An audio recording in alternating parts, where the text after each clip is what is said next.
That is کہ جانور جو ہے وہ ایک جانور کی قربانی میں کتنے لوگ شریک ہو سکتے ہیں. لائک اگر ایک گائے ہے تو اس کو ایک بندہ کمپلیٹلی افورڈ نہیں کر سکتا تو کتنے لوگ اس میں پارٹیسپیشن کر سکتے ہیں.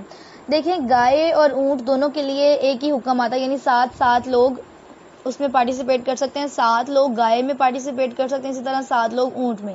لیکن اونٹ کے لیے بہت ساری جگہوں میں یہ بھی آتا ہے کہ 10 لوگ بھی اونٹ میں پارٹیسپیٹ کر سکتے ہیں, لیکن گائے میں 7 لوگ ہی پارٹیسپیشن دے سکتے ہیں. ٹھیک ہے. حج کے دنوں میں نبی کریم صلی اللہ علیہ وآلہ وسلم نے صحابہ کو 7 آدمی کی شراکت پر ایک گائے اور اونٹ ذبح کرنے کا حکم دیا تھا. تو حضرت جابر بن حدیبیہ فرماتے ہیں کہ میں نے اس طرح 70 اونٹ ذبح کیے اور ہر اونٹ میں 7 آدمی شریک تھے.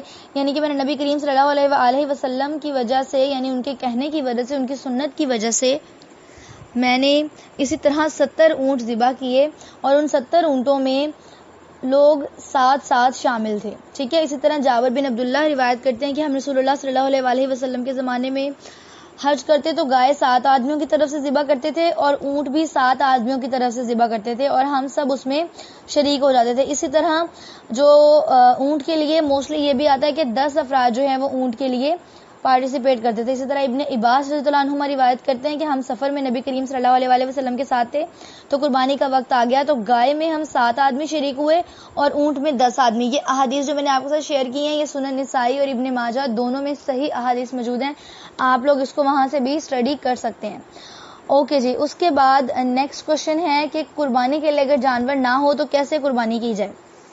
دیکھیں اس کے لیے تو اللہ کے اوپر ڈیپینڈ کرتا ہے نا کہ اللہ تعالیٰ نے آپ کو استطاعت دی ہے تو آپ قربانی کریں. اگر استطاعت نہیں دی تو بھی اللہ جانتا ہے کہ آپ جان بوجھ کر تو اس کو نہیں کر رہے ہو, آپ کے پاس اتنا ہے نہیں ٹیمپر یا اتنا کیلیبر نہیں جو آپ لوگ یوز کر کے قربانی میں انویسٹ کر سکیں. ٹھیک ہے. تو نبی کریم صلی اللہ علیہ وآلہ وسلم نے عید الاضحیٰ کے بارے میں فرمایا کہ عید الاضحیٰ کے دن مجھے عید منانے کا حکم دیا گیا ہے جیسے اللہ نے اس امت کے لیے مقرر اور متعین فرمایا ہے. ایک شخص کہنے لگا کہ بتائیے اگر میرے پاس ایک مادہ اونٹنی ہے یا کوئی میرے پاس بکری کا بچہ ہے جس کی کوئی چیز بھی پراپر نہیں ہے, ٹھیک ہے, لائک 6 ماہ کا ہے یا 3-4 ماہ کا, 1 سال کا نہیں ہے, تو کیا میں اس کی قربانی کر دوں؟ یعنی کہ میرے پاس ایک پراپر جو ہے نا وہ قربانی کا جانور نہیں جس کے تھرو میں قربانی کر سکوں, تو میں کیا کروں؟ تو آپ صلی اللہ علیہ وآلہ وسلم نے فرمایا کہ نہیں, تم کم عمر یعنی کہ کم سن جو بھی ابھی قربانی کے لیے ریڈی ہونے والا جانور نہیں ہے یا پھر قربانی کے لیے کیپیبل نہیں ہے یہ کہہ سکتے ہیں, تو آپ اس کی قربانی نہ کریں بلکہ آپ اپنے بال کتر لیں, کاٹ لیں, ناخن کاٹ لیں, مونچھ کاٹ لیں, زیر ناف کے بال کاٹ لیں. اللہ عز و جل کے یہاں یہی آپ کی مکمل قربانی ہوگی.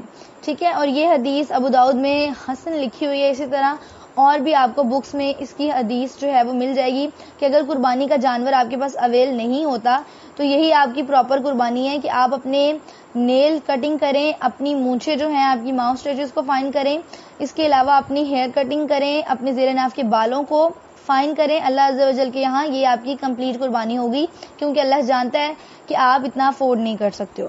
ٹھیک ہے جی. اس کے بعد نیکسٹ کوشچن کیا ہے کہ کس جانور کی قربانی جائز نہیں ہے.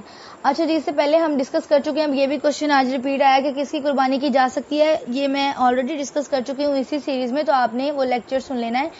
سیکنڈ یہ کہ کس جانور کی قربانی جائز نہیں ہے, تو اس کے لیے 4 جانور ایسے ہیں جن کی قربانی جائز نہیں ہوتی. ٹھیک ہے. ایک تو وہ جانور ہوتا ہے جس کی آنکھ کا کوئی مسئلہ ہو, پراپر نہ ہو. اس کے علاوہ جو بیمار جانور ہے اس کی نہیں ہو سکتی, اور جس کی کوئی ٹانگ کا مسئلہ ہو. اس کے علاوہ جو کوئی کمزور جانور ہو, اپنے آپ کو بھی وہ کمپلیٹلی بیئر نہ کر سکتا ہو, اس طرح کے 4 جانوروں کی قربانی نہیں ہو سکتی. آپ اس کو سمپل اگزامپل میں ایسے لکھ سکتے ہیں کہ اگر کوئی جانور معذور ہے, ٹھیک ہے, یا پھر کوئی بھی اس میں ڈس ابیلٹی ہے, لائک اس کی آئیز ایشو ہے کوئی, یا اس کی لیگز ایشو ہے, اس کے علاوہ اس کی کوئی بھی ایسی چیز جو کہ خراب ہے, ٹھیک ہے, جس کے لیے آپ کو پتا ہے کہ ان کا ایشو ہے. کوئی جانور اتنا کمزور ہے کہ آپ کو پتا ہے کہ وہ کسی کا ویٹ بھی بیئر نہیں کر سکتا, اور اس کا ٹوٹل ویٹ جو ہے وہ اتنا نہ ہو کہ قربانی کے لیے اپلیکیبل ہو, تو اس جانور کی قربانی جائز نہیں ہوتی. ٹھیک ہے. قربانی میں ہمیں وہ جانور دینا ہوتا ہے جو ہم اپنے لیے پسند کریں, اور وہ ایک ایسی عمدہ اور پراپر چیز ہونی چاہیے جو اللہ کی راہ میں دیتے ہوئے ہمیں ثواب بھی ہو. ٹھیک ہے. ایسا نہیں کہ قربانی اللہ کی راہ میں دے رہے ہو تو جیسا بھی جانور ملا اٹھا کے لاؤ اور اس کی قربانی کر دو, ایسا نہیں کرنا چاہیے. ایک پراپر وے میں اس کو چیک آؤٹ کرنا چاہیے جانور کیسا ہے. دمبا لے لیں آپ, اونٹ لے رہے ہیں, گائے, جو بھی whatever you want to do, جو بھی آپ کرنا چاہ رہے ہیں آپ لے لیں, لیکن وہ پراپر ہونا چاہیے. نبی کریم صلی اللہ علیہ وسلم نے فرمایا کہ 4 جانور قربانی کے لائق نہیں. اب یہ آپ حدیث کے تھرو آپ کو پتہ چل جائے گا کہ ایک کانا جس کا آنکھ جو ہے وہ خراب ہو یا اس کا کانا پن بخوبی ظاہر ہو, ہمیں نظر آ رہا ہو.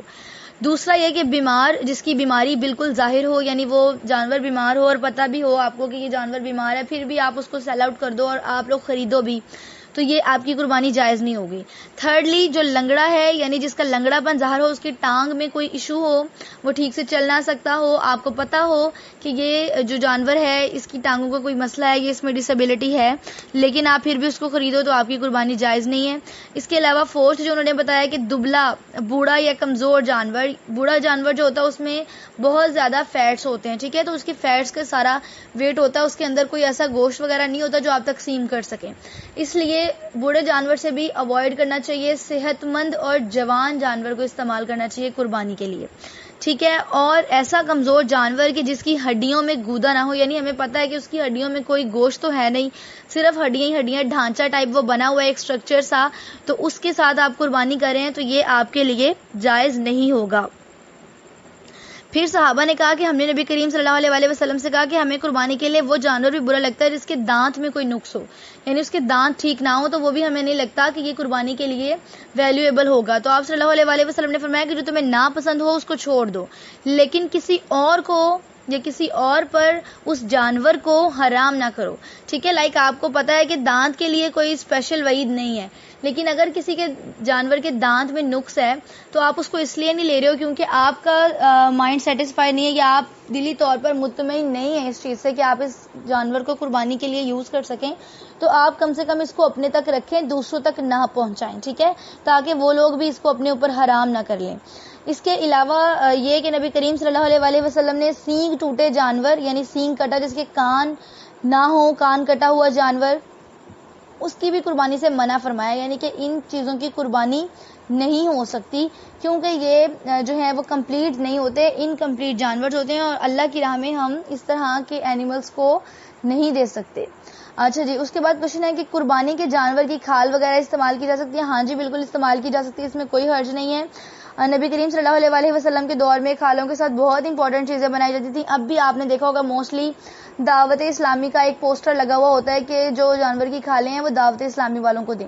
وہ ان کو اپنی بہت ساری ضروریات کو پورا کرنے کے لیے استعمال کرتے ہیں, تو وہ بھی یوز ہونے والی ہیں, ان کو آپ یوز کر سکتے ہیں, ٹھیک ہے. اگر کوئی لوگ یہ سوچتے ہیں کہ کیونکہ کھال ہے تو قربانی ہے تو کھال بھی تقسیم کر دینی چاہیے, اگر آپ دے رہے ہیں تو کوئی مسئلہ نہیں, اچھی بات ہے, لیکن اگر آپ کھال وغیرہ نہیں دے رہے ہیں اور آپ اس کو خود یوز کرنا چاہتے ہیں تو اس میں بھی آپ کے لیے کوئی ممانعت نہیں ہے, ٹھیک ہے.